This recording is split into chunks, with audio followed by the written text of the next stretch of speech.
I always think that there's two types of players, players who love to win and players who hate to lose. Which one are you? I'm neither. Meaning? Meaning that, you know, I play to figure things out. I play to learn something, right? Because I think if you play with a fear of failure, or you play with the will to win, or that supersedes the fear of failure, I think it's a weakness either way, right? Because if you play with the fear of failing, you'll have the pressure on yourself to play, you know, to capitulate to that fear. If you play with the sense of I want to win, then you have the fear of what happens if you don't. But if you find common ground in the middle, in the center, then it doesn't matter. You're unfazed by either, right? And that enables you to really just stay in the moment, stay connected to it, and not feel anything other than what's in front of you. So, you know, I try to just be dead center. So a lot of people in general are afraid of failure. How did you become one of those people who doesn't seem to be afraid of failing?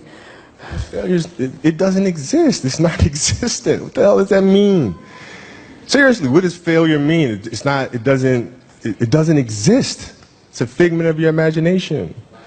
What does it mean? You're pulling a Jedi mind trick on me right now. It's like, does it exist? No, I'm serious. Look, I'm trying to think, like, how can I explain it? So, let's use happy endings, right? And then we can relate this to failure and why it's not existent. Like, you know, everybody talks about, like, everybody wants a happy ending, right? Now let's go to the reality of it, right? Let's look at a fairy tale story. Let's look at Snow White. She gets a happy ending. She finds Prince, or whatever. She goes on. She lives happily ever after. Well, I call bullshit on that, because 2 months later, the fact is they had an argument and he's sleeping on the couch. Right? So the point is the story continues. The story continues. So if you fail on Monday, the only way it's a failure on Monday is if you decide to not progress from that. Right? So to me, that's why failure is not existent. Because, you know, if I fail today, okay, I'm going to learn something from that failure, and I'm going to try again on Tuesday. And I fail, and I'm going to try again on Wednesday. So it doesn't exist. You know what? Should my ratings go in the tank? That's exactly what I'm going to say to the bosses. Hey, it doesn't exist. Yeah, but you know what? We should try it again on Thursday. If your ratings go in the tank, and you know, which they won't, but if they did, you had learned a valuable lesson. You had learned a bunch of ways of how not to make a show that sucks. So then the next one will be better than the last one, right?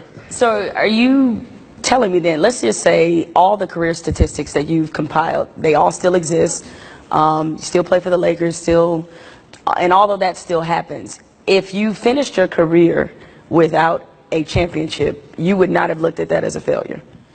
No, I would have looked at it as being extremely disappointed, because I had a dream and I had goals that I wanted to accomplish, right?